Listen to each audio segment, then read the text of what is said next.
Niggas are the bane of my existence. Watch the full video.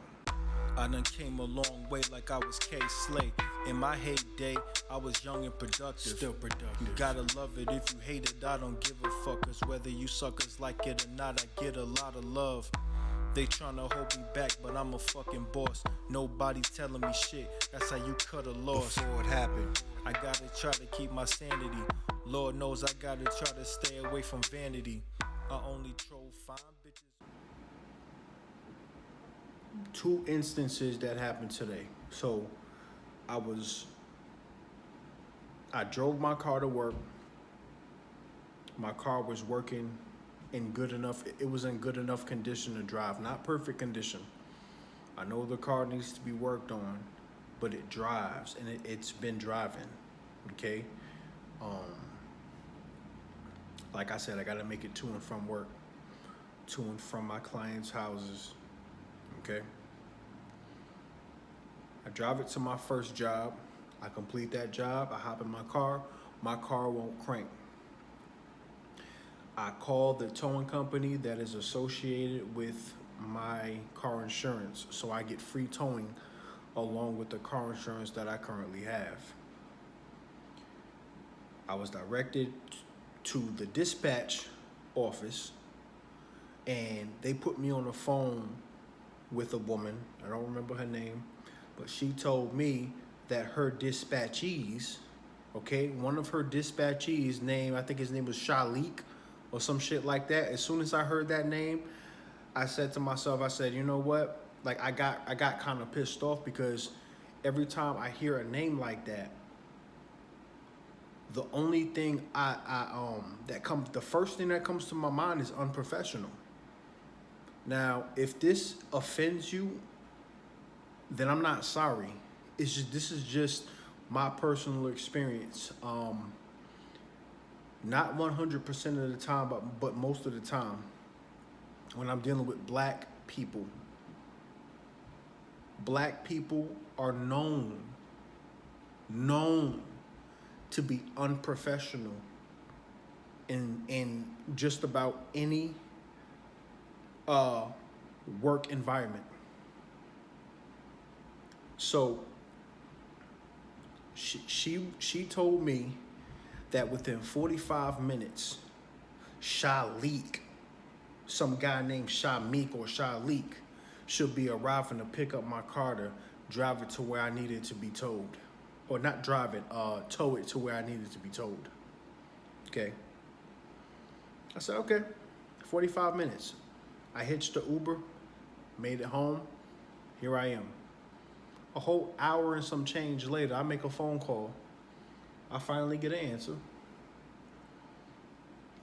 Come to find out, Shalik didn't do a goddamn thing. Shalik didn't pick up my goddamn car. He didn't tow it no goddamn where. And mind you, I'm talking to the female right now. Okay, she's telling me that he didn't do nothing. And apparently he overhears the conversation, whether it's on three-way or he was sitting right next to her when I was talking to her. And she knew that I was a little upset. She knew I was upset. So then Shalik gets on the phone. Hey man, there was a car right in front of you, and that's the reason why we didn't come go pick up your car, because there was a car right in front of yours. Okay? So that's what the fuck he says to me. Then I was like, look, man, that's not what I was told in the beginning. In the beginning, I was told 45 minutes. And now you just now telling me that I got a car in front of me. And he was like, yeah, well, that's just the situation. And you know how niggas talk. He sound like, you know what I'm saying? Typical hood nigga. Okay? No disrespect to the homies. But I just don't like it when I need professional service and I get a nigga that's supposed to be getting the shit done. Now, I don't got nothing against nobody. Trust me, Lord is my witness. But I know I'm used to non-black people being more professional than black people in these kinds of circumstances. I don't know currently right now what environments black people are more professional in than others. I don't know. What I do know is that I'm used to getting the best service, whether it's my car being worked on, whether it's just anything, any kind of service. I'm used to non-black people being the best people to get that service taken care of. Okay, that's just what I'm used to. I'm not against black people. I'm not a coon. I'm not an Uncle Tom. I'm not a white girl lover. I'm not none of this stupid shit that I know a lot of you stupid, dumbass sons of bitches are gonna try to portray me as. Okay, I'm a regular fucking person. I'm just very observant. I'm very observant. I observe people. I observe circumstance. I observe situations. I have experience. I'm not no kid. I ain't no fucking child. I've been through a lot of my life. I done dealt with a lot of stuff. So that's what happened today. And guess what? Guess what else happened? I take the Uber. There was 2 stops that I needed this Uber to do.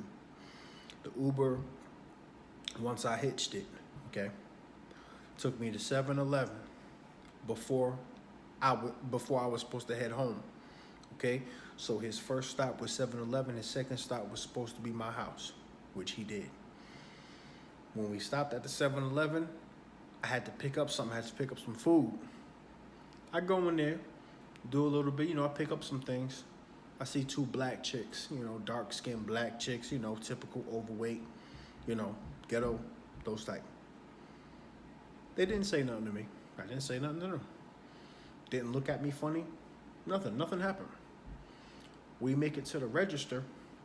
They're in front of me at the register. There are 2 registers open. Well, there was 1 register open at first. Then there was a second one. As soon as the second one opened up, I put my stuff on the counter. Before I put my stuff on the counter, I reached over to where my hand was in front of the black chick that was behind the ghetto, the super ghetto black chick. Okay?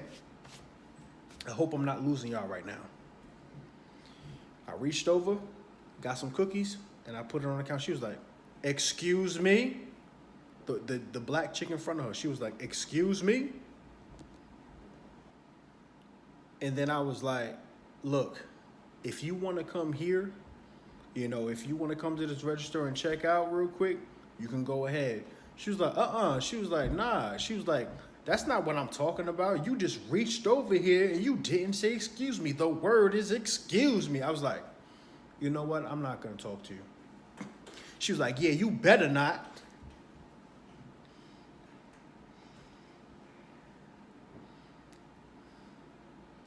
Typical black bitch. Typical black bitch. The reason why I didn't cuss her out, the reason why I didn't call her ugly, black, fat bitch, the reason why I didn't say this is why black men love white women is because I'm used to black women acting like that.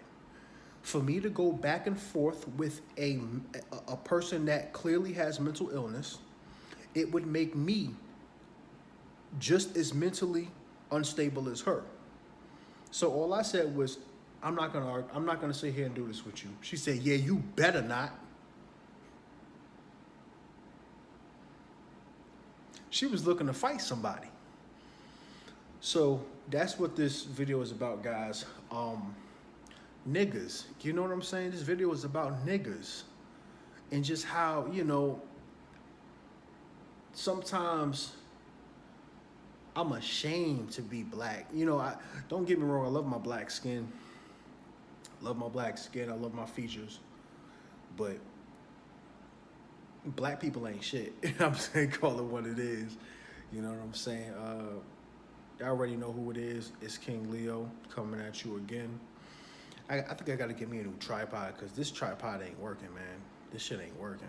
Keep it real with you. But yeah, thank you for watching, guys. Leave a comment. Subscribe. Leave a like. Hit the bell icon. More videos on the way. Peace out. Hella paper flowing to me from separate sources. So much dope in the bank, it's hard to count the losses. The last of a dying breed, yeah, I'm talking bosses. Made of money, I made of money. Hella paper flowing to me from separate sources. So much dope in the bank, it's hard to count the losses. The last of a dying breed, yeah, I'm talking bosses. Made of money, I made of money. You can keep that $30, boy, I made of money. That's lesson learned, yo, that's why it's hard to trust.